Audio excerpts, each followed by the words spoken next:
हाय। आज की इस वीडियो का जो विषय है ना वो काफी गंभीर विषय है और मैं काफी समय से इस पे काफी गहराइयों से सोच रही हूँ कि इसका एग्जैक्ट आंसर क्या हो सकता है। ये फाइनली मुझे पता चल चुका है और काफी पहले पता चल चुका है, पर मुझे लगा चलो आज आपके साथ यही शेयर करती हूँ क्योंकि गंभीर विचारों की व्यक्तित्व हूँ और मुझे लगता है कि गंभीरता से ही बात करनी चाहिए। तो विषय ये है कि अक्सर कर लोगों को मैं ये कहते हुए सुनती हूँ कि सत्य और ईमानदारी से दुनिया नहीं चलती। क्या वास्तव में सत्य और ईमानदारी से दुनिया नहीं चलती? चलो पहले ये जान लेते हैं कि सत्य और ईमानदारी इंसान के जीवन में आते कैसे हैं। सत्य और ईमानदारी व्यक्ति के जीवन में केवल और केवल दो तरीके से आते हैं।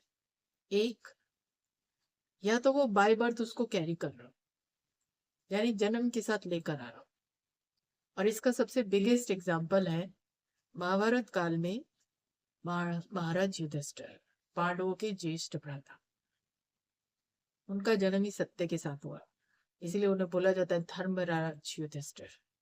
और कहानियां तो सुनी होंगी कि वो झूठ बोलने के लिए तैयार ही नहीं थे। पर शायद यही एक रीजन भी रहा होगा कि कृष्ण जी ने अर्जुन को चुना था गीता के ज्ञान के लिए। मिलना तो महाराज युधिष्ठिर को चाहिए था क्योंकि वो खुद भी धर्म के ज्ञाता थे, और अगर उनको भगवान कृष्ण गीता का ज्ञान देते तो वो जल्दी उसे ग्रहण करते।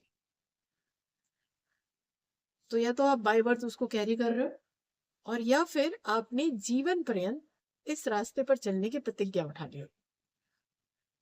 और इसका एग्जाम्पल क्या है? इसका एग्जाम्पल है महात्मा गांधी। उनकी जो ऑटोबायोग्राफी है उसका नाम ही है माई एक्सपेरिमेंट विद ट्रुथ। ऐसा नहीं है कि महात्मा गांधी बाय बर्थ इस चीज को कैरी कर रहे थे। उनकी अगर ऑटोबायोग्राफी पढ़ोगे तो उनका बचपन अगर आप देखोगे तो वो एक कमजोर से व्यक्तित्व थे। एंड सारी अच्छी आदतें बचपन से नहीं थी उनमें। धीरे धीरे धीरे धीरे जैसे जैसे जीवन आगे चला, परिस्थितियां बनी और वो जीवन को समझते गए, तो उन्होंने प्रतिज्ञा कर ली कि अब सत्य के रास्ते पर ही चलना है। तो ये सत्य और ईमानदारी जो शब्द है ना, ये केवल व्यक्ति को दो ही तरीके से मिलते हैं। एक, या तो बाय बर्थ आप इसको कैरी कर रहे हैं, या आपने इस रास्ते पर चलने की प्रतिज्ञा उठा ली है। बाकी के जितने भी लोग हैं,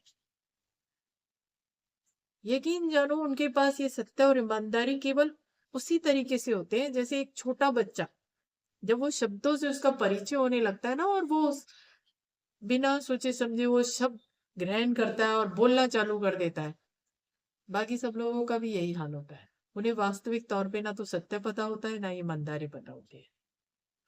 अगर होती तो जिनके पास सत्य और ईमानदारी होते हैं ना, उसका तीसरा फीचर होता है गिल्ट।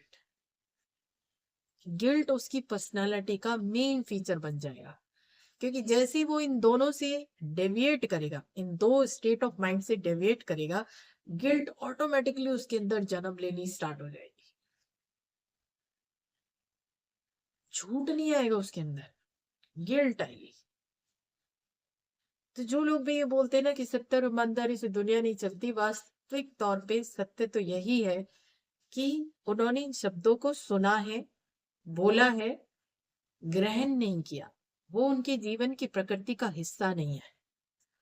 इसीलिए जैसे ही लालच आता है तो हमेशा अपने आप को समझाते रहते हैं कि नहीं, मैं तो सत्य बोलता हूं, मैं तो ईमानदार इंसान हूं। इस दुनिया में आप लोगों को कहते हुए नहीं सुनेंगे कि मैं झूठ बोलता हूँ या मैं डिसऑनेस्टी को फॉलो करता हूँ। नहीं, ऐसा लोगों को कहते हुए आप बिल्कुल नहीं सुनेंगे। नेगेटिव वर्ड्स लोग अपने लिए कभी यूज नहीं करते हैं। कभी नहीं कहते हुए सुनोगे आप लोगों को कि मैं सेल्फिश हूँ। लोग बोलेंगे मैं बहुत प्रैक्टिकल। उसको डाइवर्ट कर देंगे एक ऐसे शब्द के साथ जो थोड़ा नॉर्मल फील हो, मतलब उससे नेगेटिविटी फील ना हो, पर कैरी वो उसी स्टेट को कर रहे होते हैं, नेगेटिविटी को। इसलिए जैसे ही लालच उनके सामने आता है,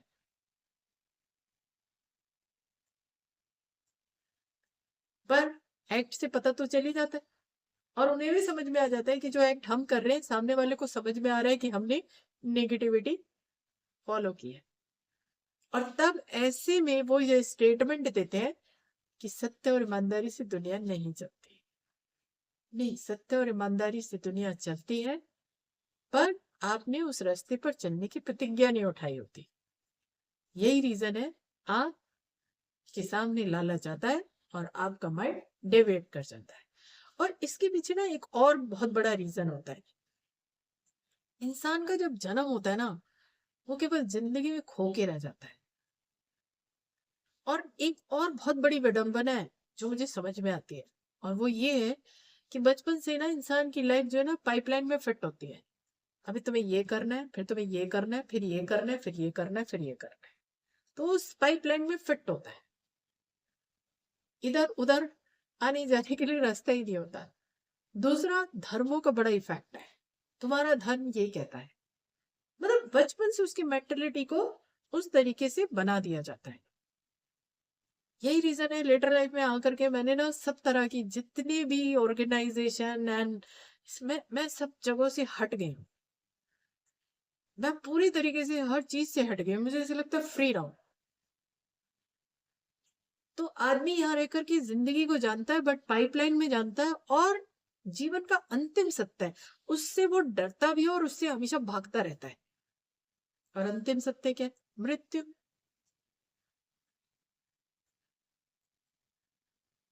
अगर उसको उससे डर ना लगे और वो उसे एक्सेप्ट कर ले, तो यकीन जानो ये जीवन जितना मुश्किल है ना उतना ही आसान हो जाता है। क्योंकि मेरे साथ यही घटना है घट है। मैं ना अब किसी भी चीज से बहुत ज्यादा अटैच नहीं हो पाती, क्योंकि मुझे फील होता है कि at the end of the life यहाँ से जाना ही है। यहाँ जो कुछ भी है वो हमारा है ही नहीं। तो मैं कहीं ना कहीं ये फील कर रही हूँ कि मेरी ना हर चीज में इन्वॉल्वमेंट धीरे धीरे धीरे धीरे कम होती जा रही है।